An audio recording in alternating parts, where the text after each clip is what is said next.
was the key to the run, the 21-0? Is that what it was? Yeah. I had no idea what it was. We came out in the second half, and I thought we did a great job of defending, and that's something that I've been challenging them on. We're not necessarily a team that can just go out and play straight man-to-man. So we jumped a few things up and keyed on a few players, trying to make others take shots that they might not like to do. And then we did a really nice job for about a 6-minute stretch of rebounding the basketball. They were sending all 5 to the offensive glass, and with their athleticism, I'd do the same thing. And then we were able to secure the rebound, and then it was fast break after fast break, and we started scoring in transition. And, if you're going to send all 5, if you can box them out, you've got some numbers when you're going the other way. That's what Bria Smith said, too. Was she the key to that? Who was the key to that? Well, no, it's just all of them. We needed everybody to defensive rebound. That's what we continue to tell everybody. Everybody's got to go to the glass. You've got to rebound. For us to out-rebound this team by 15, we gave up 20 offensive boards, but we get 17. And then, everybody keeps telling me, you got to get a 6'4", 6'5" player. Well, let me tell you, if they were there, I'd get one. Okay? I'm not going to get a 6'5" stiff that can't play. I'd rather have Asia Taylor, Sarah Hammond, Shantae Dyer, Monty Henderson, Courtney Walton that are mobile. Now, are we trying to get that 6'4", 6'5"? Of course we are.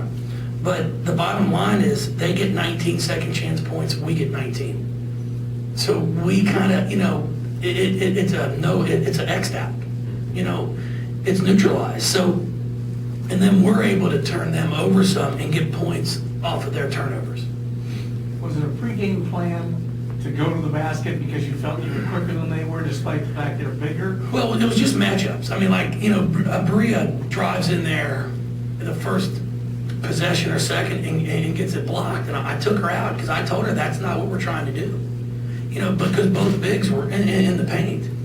Now, when Shantae brought it back, when Asia brought it out, and Shantae the one time, now when their bigs come away from the basket, we use our athleticism to go around them. And a few times help came over, we kicked for shooters, and in the first half, we had some great shots.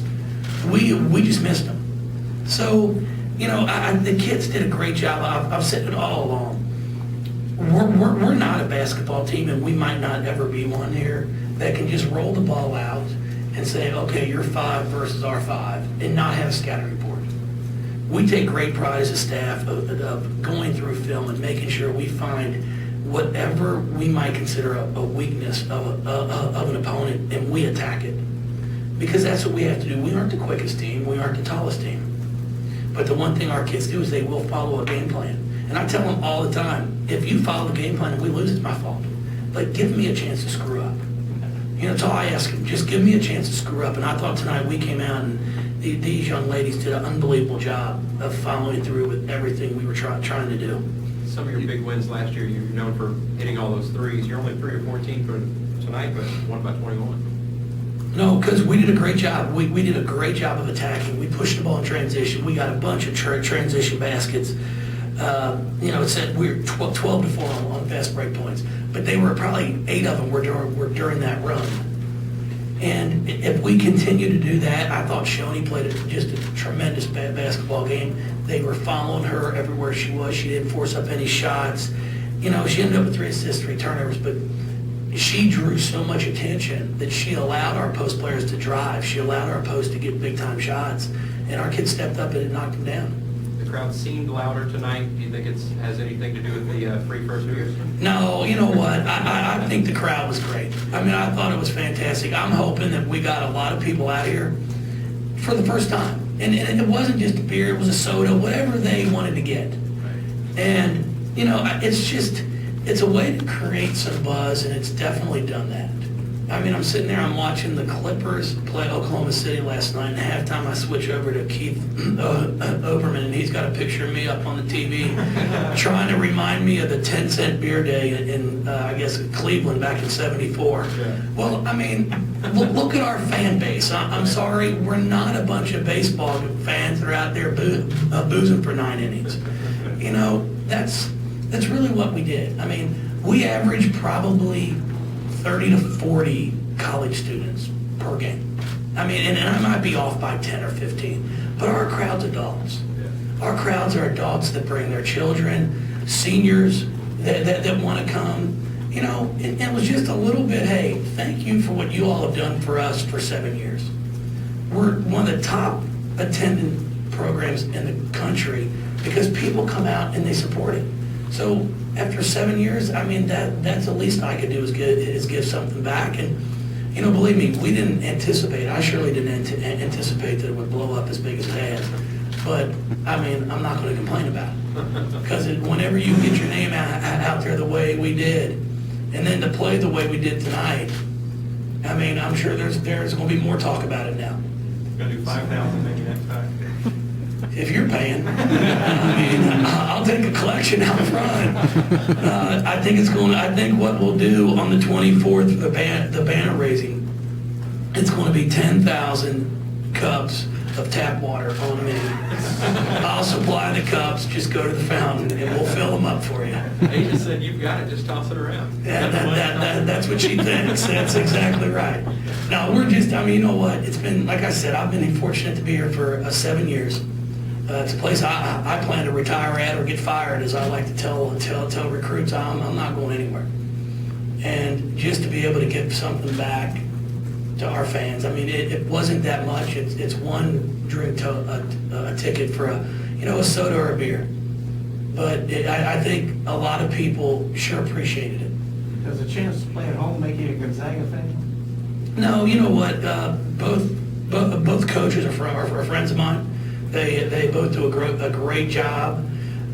Would it be nice to play at home? Of course it would be. You know, I'm tired of traveling, so it'd be great to be able to. But if not, we're going to have the opportunity to go and play in front of a very educated and loud Oklahoma crowd, which makes it fun. I think that's what makes our games as special as they are. Our fans just aren't out here screaming about nothing. They know the game. So they know when to get loud. They know when to get excited. They know when we need some energy to get a stop. And that's what makes it fun. And Oklahoma has the same type of fans. How much fun was it to see Asia have a game like she did? That was great. I mean, she's shown that. The red shirt year, it really helped her mature. And I think that's what you're starting to see is just a mature Asia Taylor. And, I tell people all the time, in 2009 when we played for the national championship, everybody forgets Candace Bingham was a fifth-year senior. Angel McCautry went to prep school for a year out of high school, so she was really a fifth-year senior. In women's basketball, if we had enough scholarships, I'd be all for redshirting every freshman. Because you get that year to mature, it makes a big difference. You look at the programs, you look at a lot of the top ones, they'll probably have a fifth-year senior. How much, you mentioned scouting, and last year during the tournament run, they did the same thing.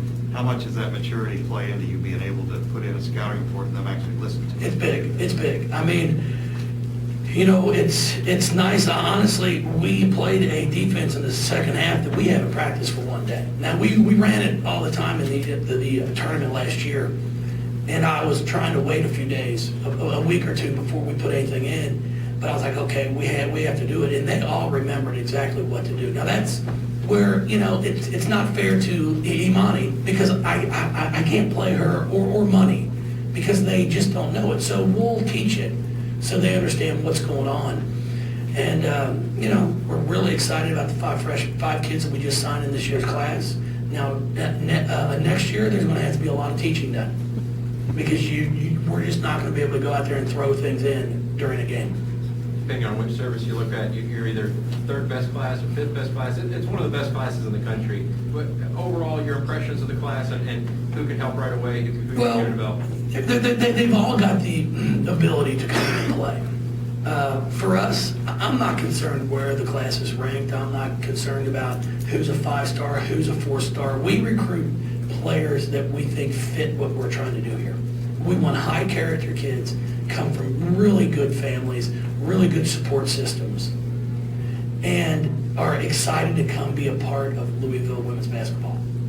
Because we built something here, and we're going to continue to build it, and we build it on high character kids. And that's what we're all about.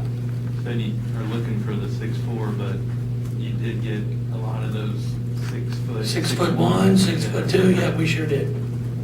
it's worked for us. So, as I was once taught and told, why fix something that's not broken? You know, we'll try to tweak it and make it better, but I'm not gonna try and reinvent the wheel. You talk about Maisha specifically, she's highest ranked in the class and tremendous prospect. Oh, yeah, I mean, it depends on what scouting service you look at. And Maisha, very explosive player, very strong, can play on the wing, can play in the post, going to give us some versatility of being able to go inside out. Would you compare her to anybody that you've had? No, I mean, they're just, they're all different, you know.